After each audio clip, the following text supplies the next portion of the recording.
Okay, it's Mother's Day, but as I'm doing all this filming now, I'm getting sort of quite used to it. Every time I cook something new, I just want to share it with you. So I'm going to, today it's making a Sunday roast, some top tips. I've got 2 chickens, there's 5 of us today. The chickens have been salted, so I've been sprinkled them with salt and they've been in the fridge for a couple of days, just sprinkled in salt. I've got a roasting tin on the cooker and I'm going to actually just put these in, and there's light underneath. You'll hear the sizzle when they hit the pan. And another one. They've been patted dry before I put them on here. The oven is preheated to 230 degrees, so it's a hot oven. And I'm going to just keep these on here for a little bit to get the bottoms nice and brown. I will then shake the pan. I'll show you. It's a very hot pan. I just do that, make sure they're not sticking. There we go. So they're just going to stay on there for a bit. Then they're going to go in the oven. They always go in feet first because the legs take longer to cook than the breast. So the logical thing is to have the breast closest to the oven door. So the first part of the cook will be just 30 minutes at 230 degrees. Then after 30 minutes, I'm going to get them out and turn them over. As it's Mother's Day, I really don't care. It's not a homemade, this is a shop bought, one of these rehydrated stuffings. I always like to cook it and keep it a bit rough so that you get more crunchy bits. That'll just go in the oven towards the end for about 15 minutes. I'll also pour some of the fat on from the chicken just to make it nice and tasty. My potatoes are also pre-cooked, so I've parboiled those this morning, shook them in the pan to make them rough, because while the chickens are resting, that's when the potatoes will get cooked. We're just having, today I've got some shredded leek with broccoli, and then I've chopped up the broccoli stems into small pieces, and I'm going to just stir fry those in a little bit of oil and butter towards the end, and maybe add a splash of stock so that they steam a bit, and that'll be it. I had some leftover pan grattato, which is basically flavoured breadcrumbs. These are lemon and garlic from last night's pasta, and my plan is to sprinkle that on top of the cauliflower cheese, which is in the oven. This has had 30 minutes in the oven. I'm actually just going to pour off some of this fat and juice.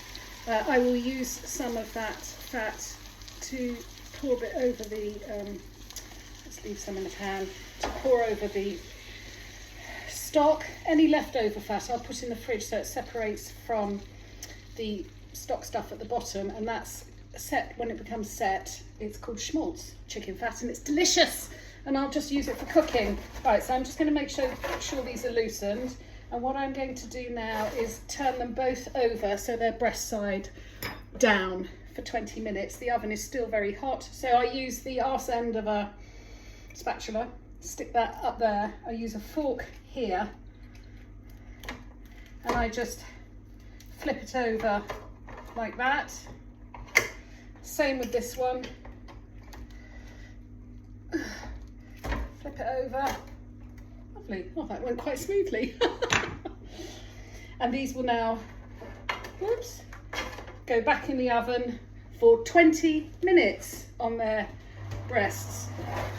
So in they go. The other thing with chicken, obviously today I've done 2 chickens, so tomorrow I will make stock. I have a pressure cooker, and I would really recommend a pressure cooker because you can make the most amazing stock in just 30 minutes. And so I think tomorrow there's bound to be leftover chicken, so I will make chicken stock and we will have a chicken risotto. While the chicken's cooking, I'll just show you. So that is the fat that I poured off, and you can see actually right at I don't know if you can see the dark at the bottom. That won't be fat, that will just be like chicken juice.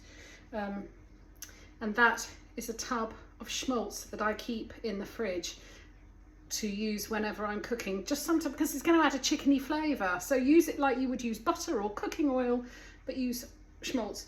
So I'm just going to pour pour this in here, leaving behind that bottom bit. I might, even that little bit that's at the bottom, I'm just going to chuck that in the gravy, and then that will get kept in the fridge. Okay? I don't know if this is working because I've got, hang on.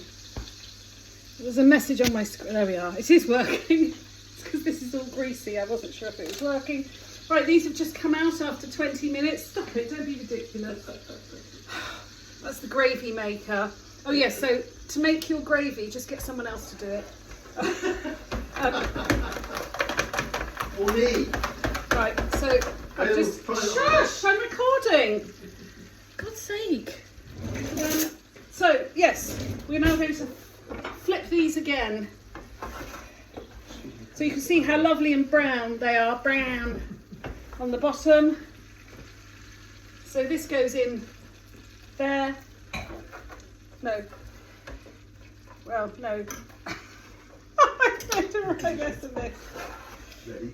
This goes in there. And the fork goes here.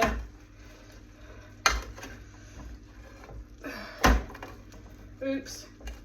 Okay, look, my filming is all about making mistakes. I've actually managed to, because I was distracted by the gravy making man, I've left half the skin on the tray, but this one I know will be fine because I could feel it was loosened. So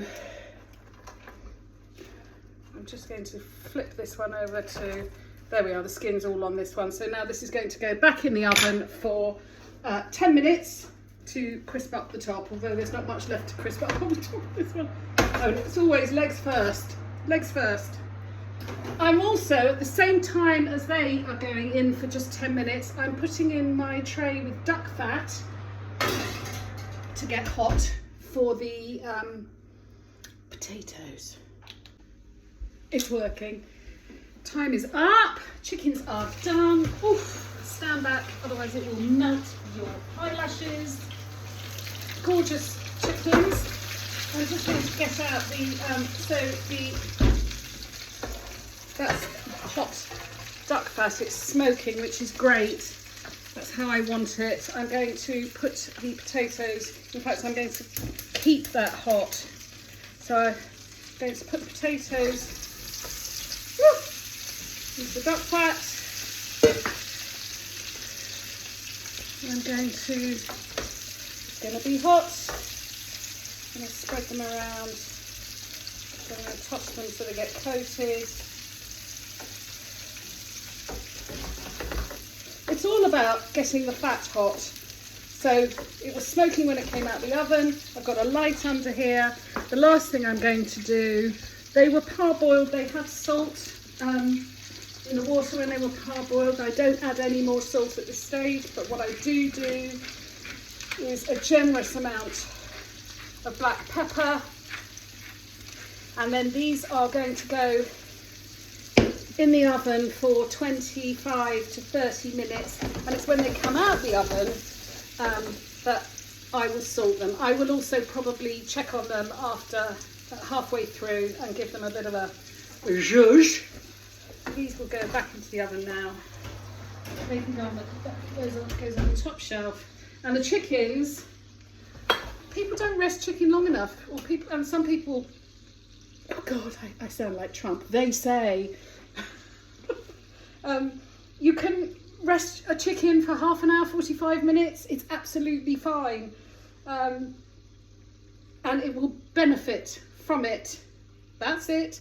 Oh, yes, no, that's it for now. So just while I'm waiting for the potatoes to cook, I want to talk to you about stock. So you can see how dirty this pan is, and that will be baked on. So when we eat the chicken, I will throw the bones immediately into the pressure cooker. This pan, I will pour some water in and I'll bubble it on the hob and use a wooden scraper to scrape all of these bits off, and then that water and all of those bits will go in my stock pot. So offcuts from vegetables and everything else. This is my very old pressure cooker. It's I think this one is 7 litres. So tomorrow I'll put the bones in and everything else, and I will make a delicious stock. Potatoes are nearly finished. Chickens are resting. Gravy's made by the magic gravy fairy. I've put some of the chicken schmaltz in this pan along with some butter, and I'm keeping it simple. It's just the green veg is all going to be cooked in one go. So I've got leek and broccoli. I'll turn that up a bit. I'm sort of running out of steam a bit now because I've been drinking since I started cooking. I do find a drink while I cook really helps. I'll just stick all that in there. So I'm just going to cook this down. My absolute favourite herb. I've also just been outside to pick it. I've got some, I don't know if you can see that, it's freshly picked thyme. I do go to the trouble of taking the leaves off the stalks. That will go there. I'm going to saute that in the schmaltz and butter for a little bit, and then I'm going to add just a splash of water which will help it steam. I'm going to get the potatoes out in real, so I don't know what they'll look like, but I thought you'd like to see my reaction as I get them out of the oven. So you can see I cut my potatoes quite small.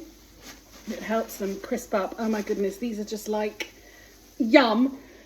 So they will just sit there in the hot pan. I'm going to carve up the chicken, and then we're going to eat. Thank you. It's fine. So this is it. It's all done. The veg, the cauliflower cheese, the chicken, that's potatoes, chicken. I can't remember what that is. Stuffing. And the people eating it, and me. Oh, wow. Me.